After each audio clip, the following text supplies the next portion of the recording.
Hi అండి. Hello, welcome to my channel. అందరూ ఎలా ఉన్నారు? నేనైతే చాలా బాగున్నాను. మీరు కూడా బాగున్నారు అనుకుంటున్నాను. సో ఈరోజు మనం చెప్పుకుంటున్న స్టోరీ సప్తపది ఎపిసోడ్ 57, అంటే నవంబర్ 26 బుధవారం రోజు జరిగిన ఎపిసోడ్ గురించి ఇప్పుడు నేను మీకు వివరించబోతున్నాను. మీరు ఎవరైనా కొత్తగా నా ఛానల్ని చూస్తున్నట్లయితే ప్లీజ్ అండి నా ఛానల్ని సబ్స్క్రైబ్ చేసుకోండి.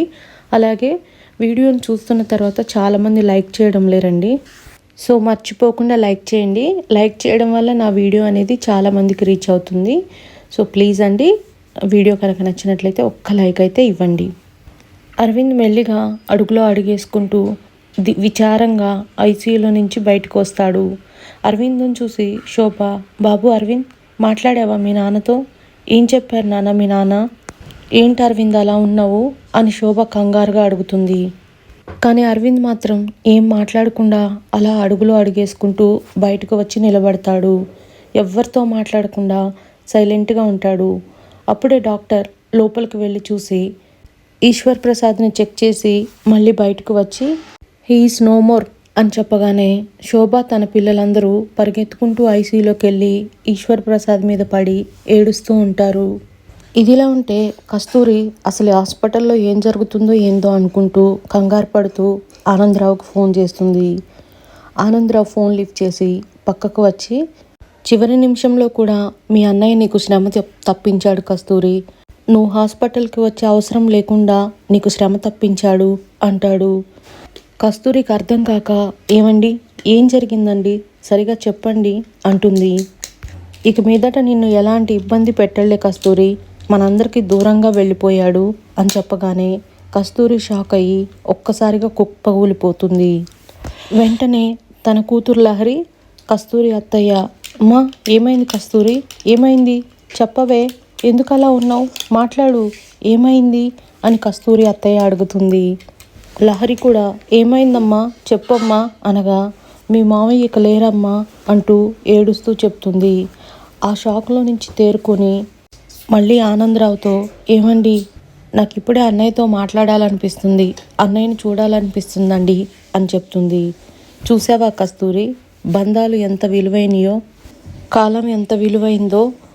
ఒకప్పుడు నీతో మాట్లాడాలని ఈశ్వర్ బావ ఇంటి దాకా వచ్చాడు, కానీ అప్పుడు మాట్లాడలేకపోయావు. ఇప్పుడు తను దూరంగా వెళ్ళిపోయాడు, ఇప్పుడు మాట్లాడాలి అని అడుగుతున్నావు. మీ అన్నయ్య ఇంకెవరిని ఇబ్బంది పెట్టడు కస్తూరి, ప్రశాంతంగా నిద్రపోతున్నాడు, ఎలాగో కాసేపట్లో ఇంటికి తీసుకొస్తారు అని చెప్పి ఫోన్ కట్ చేస్తాడు. అలా మొత్తానికి ఈశ్వర్ ప్రసాద్ బాడీని ఇంటికి తీసుకెళ్తారు. అందరూ గుండెలు పగిలేలా ఏడుస్తూ ఉంటారు ఈశ్వర్ ప్రసాద్ దగ్గర కూర్చొని. అరవింద్ మాత్రం కొంచెం దూరంగా నిలబడి ఒక రకమైన షాక్లో బాధలో ఉండిపోతాడు. మైత్రి ఈశ్వర్ ప్రసాద్ తల దగ్గర కూర్చొని, మోసం చేశావు మావయ్య, నీ మేనకోడల్ని మోసం చేశావు, ఎందుకు మావయ్య అప్పుడే వెళ్ళిపోయావు, నిన్ను నీ కొడుకుని కలుపుతానని చెప్పాను, ఎందుకు నాకు మాట నిలబెట్టుకునే అవకాశం లేకుండా చేసావు, ఇక్కడే ఉన్నాడు మావయ్య, నీ రక్తం పంచుకొని పుట్టిన నీ కన్న కొడుకు ఇక్కడే ఉన్నాడు, పారిపోలేదు, ఒక్కసారి కళ్ళు తెరిచి చూడు మావయ్య, చిన్నప్పుడు కాదు ఇప్పుడు నిజంగానే అరవింద్ని అనాథం చేసి వెళ్ళిపోయావు మావయ్య అని ఏడుస్తూ ఉంటుంది. అలసిపోయాడమ్మా, ఓడిపోయాడు అంటూ పక్కనే ఉండి డాక్టర్ హరి అంటాడు. ఓడిపోనివ్వను అంకుల్ అంటూ ఏడుస్తుంది మైత్రి. ఏం చేయలేమమ్మా, కనీసం దగ్గరకు రాకుండా వాడు ఎలా దూరంగా నిలబడ్డాడో చూడు, ఇక వాడి మనసు మారదు, ద్వేషించే మనసుతో పాటు అరవింద్లో ద్వేషం కూడా చచ్చిపోయి ఉంటుంది, అయోమయంలో ఉండుంటాడు అంటుంది మైత్రి. ఇంతలోనే విక్కీ, చింటూ అరవింద్ దగ్గరకు వెళ్ళి, ఏదో ఒక రోజు కలుస్తారని ఆశపడ్డాంరా, ఇలా జరుగుతుందని అసలు ఊహించలేము అని భుజం మీద చెయ్యేసి ఓదారుస్తాడు. చింటూ కూడా, అన్నా సార్ని అలా చూడలేకపోతున్నామన్నా, చాలా బాధగా అనిపిస్తుంది అంటాడు. ఇంతలోనే పక్కనే ఉండి పంతులు, అయ్యా రావాల్సిన వాళ్ళు ఇంకెవరైనా ఉన్నారా అని అడుగుతాడు. ఆయన చెల్లెలు రావాలి అని శోభ ఏడుస్తూ చెప్తుంది. ఊర్లోనే ఉంటుంది కదా, రావడానికి ఏంటి ఇంత ఆలస్యం అని చుట్టుపక్కల ఆడవాళ్ళు అంటారు. అప్పుడే ఆనందరావు పక్కనే ఉండి, ఎదురు చూడవలసిన అవసరం లేదు, జరగాల్సిన కార్యక్రమం జరిపించండి అని చెప్తాడు. ఆ మాట వినగానే శోభ అయ్యో అంటూ తలనెత్తికేసి కొట్టుకుంటూ ఏడుస్తుంది. అప్పుడే కస్తూరి అన్నయ్య అంటూ పరిగెత్తుకుంటూ వస్తుంది. కస్తూరిని చూసి అక్కడున్న వాళ్ళందరూ షాక్ అవుతారు. కస్తూరి ఈశ్వర్ ప్రసాద్ని చూసి గుండెలు పగిలేలాగా తలకేసి కొట్టుకుంటూ ఏడుస్తూ ఉంటుంది. నేనెంత దురదృష్టవంతురాల్ని అన్నయ్య, నాతో మాట్లాడాలని నా ఇంటికి వస్తే నీతో మాట్లాడకుండానే నిన్ను బాధపెట్టి మరీ పంపించాను అనుకుంటూ ఏడుస్తూ ఉంటుంది. మీ అన్నయ్య కళ్ళు మూసాక నీ కళ్ళు తెరుచుకున్నాయా కస్తూరి అని పక్కనే ఉండి ఆనందరావు అంటాడు. కొంచెమైనా ఆగొచ్చు కదా అన్నయ్య, ఈ చెల్లెలు వచ్చేదాకా కొంచెమైనా ఓపిక పట్టొచ్చు కదా. నేనెంత దురదృష్టవంతురాలను అన్నయ్య. అన్నయ్య లే అన్నయ్య, నీ చెల్లి వచ్చింది అన్నయ్య, ఒక్కసారి నీ చెల్లిని కళ్ళు తెరిచి చూడన్నయ్య. లే అన్నయ్య, ఈ చెల్లి వచ్చిందాకా ఆగలేకపోయావా అన్నయ్య? అయ్యో నేనెంత తప్పు చేశాను దేవుడా, అన్నయ్య లే అన్నయ్య అంటూ ఏడుస్తూ ఉంటుంది. అప్పుడే శోభ, మీ అన్నయ్య బ్రతుకున్నప్పుడు చూడలేనివన్నీ ఇప్పుడు జరుగుతున్నాయమ్మా. ఈ ఇంటికి వచ్చిన ఆడపడుచుకి బొట్టు పెట్టి చీర పెట్టే అవకాశం లేకుండా పోయింది నాకు, అయ్యో అంటూ శోభ ఏడుస్తూ ఉంటుంది. అప్పుడే పక్క నుంచి పంతులు గారు, అయ్యా ఆలస్యం అవుతుంది, తలకొరువు పెట్టేవాళ్ళు ఎవరైనా వస్తే అనగానే మయూక లేచి తలకొరువి నేను పెడతాను అంటుంది. అప్పుడే పక్కనే ఉండి పంతులు, అంటే కొడుకు లేడా అని అడుగుతాడు. ఉన్నాడు, అగో పక్కనే ఉన్నాడు అని మైత్రి అరవింద్ వంక చూపిస్తుంది. దాంతో మయూక, అతను పేరుకు మాత్రమే కొడుకు, చనిపోయింది మా డాడీ, ఏం చేయాలో చెప్పండి, అన్నీ నేను చూసుకుంటాను అంటుంది.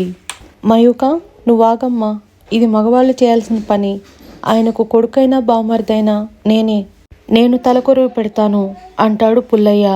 నువ్వెలా తలకొరువు పెడతావు బాబు, పక్కనే కొడుకుండంగా అని అడుగుతాడు ఆనందరావు. ఏడి, ఒక్కసారి మా నాన్న దగ్గరకు వచ్చి నాన్న అని పిలవమనండి, అప్పుడు ఒప్పుకుంటాను తలకొరువు పెట్టే హక్కు అతనికి ఉందని అంటుంది మయూక. చూడమ్మా, మీకు ఏవైనా ఉండొచ్చు, శాస్త్రం ప్రకారం జరగాలి, శాస్త్రం ప్రకారం కొడుకు కొరువు పెడితేనే మోక్షం అంటాడు పంతులు. కొడుకులు లేనప్పుడు ఏమో అనుకోవచ్చు, ఉన్నప్పుడు అతనే పెట్టాలి అంటాడు పంతులు. ఈ నమ్మకాలను నేనేం పట్టించుకోను, మనసులో ప్రేమాభిప్రాయాలు ఉన్నవాళ్ళు పెడితేనే మోక్షం. దయచేసి ఎవరు అడ్డుపడకండి, మా డాడీని మా చేతుల మీదుగా సంతోషంగా సాగనింపనివ్వండి అని మయూక అందరికీ దండం పెడుతుంది. సరే అలాగే అమ్మా అంటాడు పంతులు. అప్పుడే పక్కనే ఉండి శోభ, పంతులు గారు ఒక్క నిమిషం ఆగండి, ఎవరికైతే ప్రేమాభిమానాలుంటాయో వాళ్ళు తలకొరువు పెట్టడం కాదు, ఆయన మనసులో ఎవరి మీద ప్రేమాభిమానాలున్నాయో వాళ్ళు తలకొరువు పెడితేనే మోక్షం. ఇది నేను ఒకరి వైపు పక్షపాతంగానో లేకపోతే ఒకరి మీద కోపంగానో ఇది చెప్పడం లేను. 25 సంవత్సరాలు పైగా ఆయనతో జీవితం పంచుకున్నదానిగా ఆయన మనసులో ఏముందో తెలుసుకొని చెప్తున్నాను. ఆయన బతికున్నప్పుడు కనీసం ఆయన అనుకున్నవేవీ జరగలేవు, ఆయన పోయిన తర్వాత అయినా ఆయన అనుకున్నవి జరగనివ్వండి. తలకొరువు పెట్టేది కొడుకా కూతురా అనే సంవాదన ముఖ్యం కాదు, ఆయన మన మధ్య లేకపోయినా ఆయన ఇష్టాన్ని గౌరవించడం మన బాధ్యత. మా అబ్బాయి తలకొరువు పెడతారు పంతులు గారు అని శోభ అరవింద్ వంక చూసి అంటుంది. బాబు ఆలస్యం అవుతుంది, త్వరగా రండి అని పంతులు గారు పిలుస్తారు. అరవింద్ మాత్రం అలాగే నుంచుండిపోతాడు. దాంతో హరి అరవింద్ దగ్గరికి అరవింద్ వెళ్ళు, పిలుస్తున్నారుగా త్వరగా వెళ్ళు అంటాడు.